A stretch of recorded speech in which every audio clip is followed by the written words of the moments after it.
Fala galera, aqui é o professor Ayrton Munhoz, você está no canal Papo de Historiador. Eu vim aqui hoje para te contar o top 5 temas que mais caem na prova de história do PAV primeira etapa. Sabe quais são eles? Não sabe? Então pega o caderno, pega a caneta e vem comigo que eu te conto.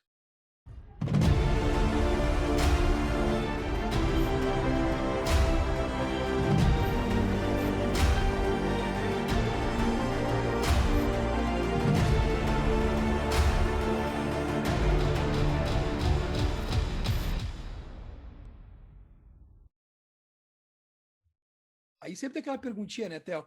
Tá, mas que pavê? É pavê para comer? Bom, então vamos lá. Nós vamos para o nosso top 5 temas que mais caem em história na prova da primeira etapa do PAV. E no número 5, nós temos a pré-história. É isso aí. A pré-história é um dos assuntos que mais caíram no PAV nas últimas edições, de 2013 a 2019. E é um assunto sempre pertinente de a gente dar uma revisadinha na etapa final, ali no pré-prova, como a gente costuma chamar. Eu vou te trazer aqui 2 pontos importantes dentro da pré-história que tu deves ter atenção. Primeiro, características econômicas e sociais dos homens pré-históricos, características econômicas e sociais dos homens pré-históricos no período paleolítico e no período neolítico. Lembra que os homens são caçadores e coletores. E não, eles não eram caçadores de dinossauros. Homens e dinossauros não viveram no mesmo espaço geológico. Então, cuidado, os homens eram caçadores e coletores, sim, no Paleolítico, mas de grandes mamíferos. Coletavam raízes, frutos e caçavam grandes mamíferos. Então, te liga. Lembra que no período Neolítico há uma transição de uma sociedade que deixa de ser caçadora e coletora e se torna agora produtora do próprio alimento. É o advento da agricultura, em 10 mil anos antes de Cristo. A partir daí, a chamada Revolução Agrícola modifica totalmente as estruturas socioeconômicas deste homem pré-histórico. Então, o nosso top 5, número 5, pré-história. Na posição de número 4, nós temos, então, Antiguidade Ocidental. A Antiguidade ela é dividida normalmente em 2 momentos, Antiguidade Ocidental e Antiguidade Oriental. A Antiguidade Oriental, onde vocês vão estudar, então, o Egito, a Mesopotâmia, o Crescente Fértil, fenícios, hebreus e persas. E a Antiguidade Ocidental, a gente vai estudar civilizações clássicas, sim, os gregos e os romanos. E é esse o nosso top 4. No tocante aos gregos, o que eu quero destacar para vocês? Lembra que a história da Grécia é dividida em 5 períodos: pré-homérico, homérico, arcaico, clássico e helenístico. Eu vou chamar atenção ao período arcaico, que é o período de formação e consolidação das poleis, ou seja, as cidades-estados, as polis gregas. E dentre elas, as centenas existentes, nós temos 2 modelos que se destacam. O modelo espartano, This is Sparta, o militarismo, o conservadorismo, a xenofobia, o laconismo. Sim, te liga na organização política, instituições jurídicas, características econômicas e sociais dessa civilização e desta polis em especial. Do outro lado, a gente tem Atenas, marcada pela literatura, pela democracia. Quais são as características da democracia ateniense mesmo? Essa democracia é igual à nossa, só que não. Tem algumas características que são específicas da democracia antiga e algumas que são próprias da nossa atual democracia. Então te liga, Grécia é sempre uma boa pedida e está no nosso top 4, Antiguidade Ocidental. Tá bem? Agora também temos Roma. Sobre Roma, eu quero te chamar a atenção, basicamente, para a história do período romano-republicano. Diferente da Grécia, Roma se divide em 3 momentos históricos. É a monarquia, é o período republicano e o período imperial. Cada um desses períodos tem uma característica marcante. E nesse caso, pensando no PAV, primeira etapa, vamos pensar na república. Sim, ela é com mais frequência vista na prova. Vai te ligar aí, características sociais, a luta da plebe contra os patrícios. Essa dinâmica da disputa de poder, ela vai nortear todo mundo republicano. Lembra que res publicus significa coisa pública, coisa de todos. Mas será que de fato foi? Não, sabemos que não. E é justamente isso que vai levar aos conflitos, a dinâmica social entre patrícios e plebeus. Te antena para os direitos da plebe, lei da Canuleia, lei Augúnia, lei Licínio Sextia, assim como os tribunos da plebe, lei das 12 tábuas. Tudo isso é importante para a prova do PAV, primeira etapa. Tranquilo? Bora lá então! No top 3, a gente tem a Antiguidade Oriental, chegou a vez dela, né? A Antiguidade que envolve o Egito, Mesopotâmia, fenícios, hebreus e persas. Aqui eu chamo a atenção para as características principais em cada uma dessas civilizações e a sua correspondência na atualidade. Então, o que cada povo desse passado antigo, ele hoje, como é que ele é visto, como é que ele se encontra? Sabemos que temos estados nacionais que representam esses povos da antiguidade. Por exemplo, na Mesopotâmia nós temos o atual Iraque, a chamada Pérsia, hoje é o Irã. Os que nós chamamos de hebreus, hoje ocupam o que seria o Estado de Israel. E os fenícios, a região do Líbano. Essa correlação entre passado e presente é muito importante. Depois, quais são as principais características de cada uma dessas civilizações? Lembra do conceito de crescente fértil, civilizações hidráulicas de regadio, que vale muito bem para Egito e Mesopotâmia.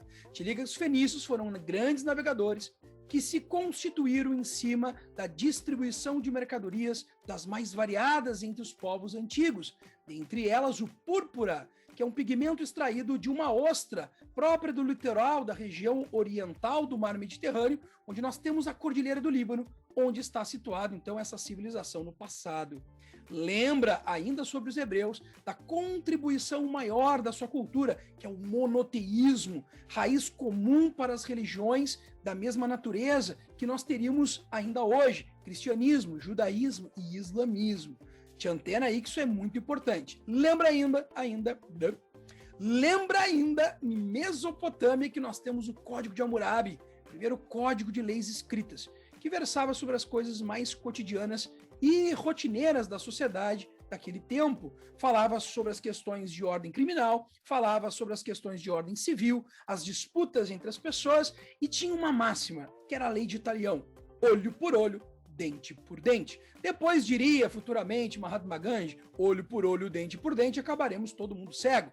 Claro, porque essa lei ela é severa. Da forma como tu causa um mal, tu paga por ele. Te liga porque essa legislação ela inclui também as mulheres. As mulheres podem reivindicar, por exemplo, o fim do matrimônio. Então elas têm direito junto a essa Constituição escrita. E isso é revolucionário, principalmente para os padrões daquela época. Então, Código de Hammurabi, muito importante, Mesopotâmia. Nosso top 2 é Idade Média. Sim, está sempre presente na prova do PAV. O que tu tem que te ligar? Características políticas, econômicas, sociais, culturais desta época da história da Europa, esses 1000 anos de trevas. Será que foram de trevas mesmo? Não houve nenhum avanço, desenvolvimento tecnológico nesse período? Tem que te ligar nisso. Sabemos que sim, houveram uma série de avanços. Mas é um período também marcado pelo teocentrismo.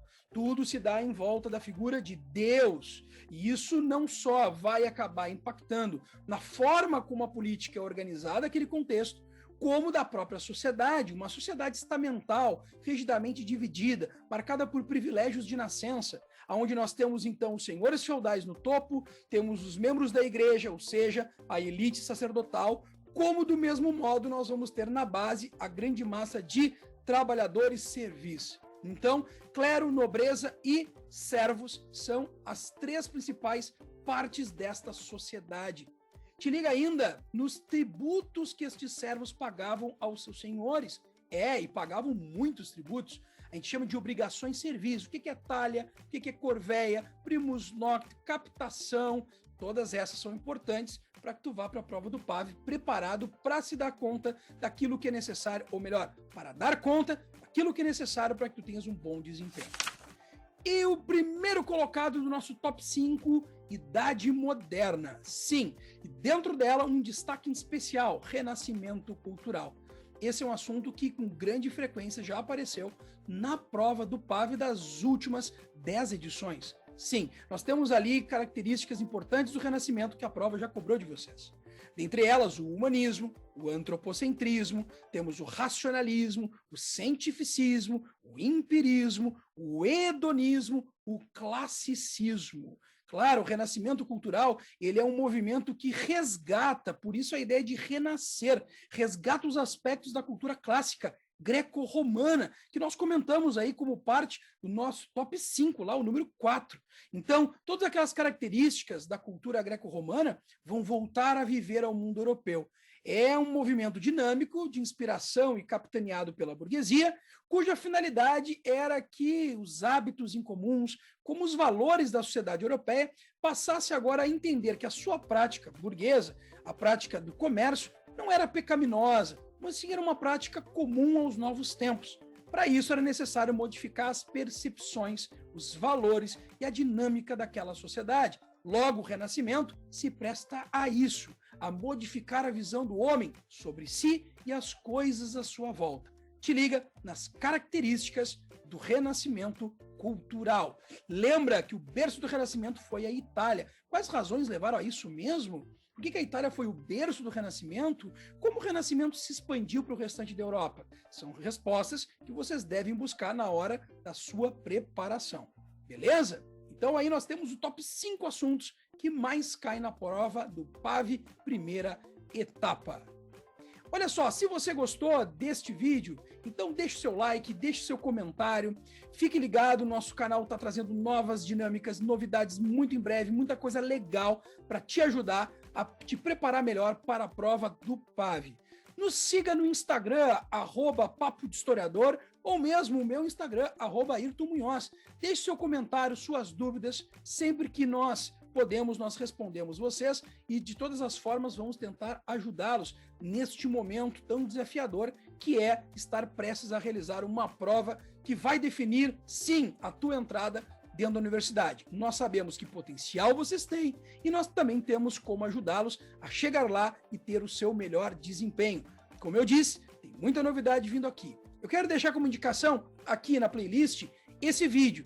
Você sabe o que é o PAV? Ali nós trazemos informações importantes sobre essa prova, suas características, seus objetivos e o perfil de aluno que a UFPEL busca com esse sistema de avaliação seriado. Um forte abraço a todos e todas, nos falamos, até mais, tchau, tchau!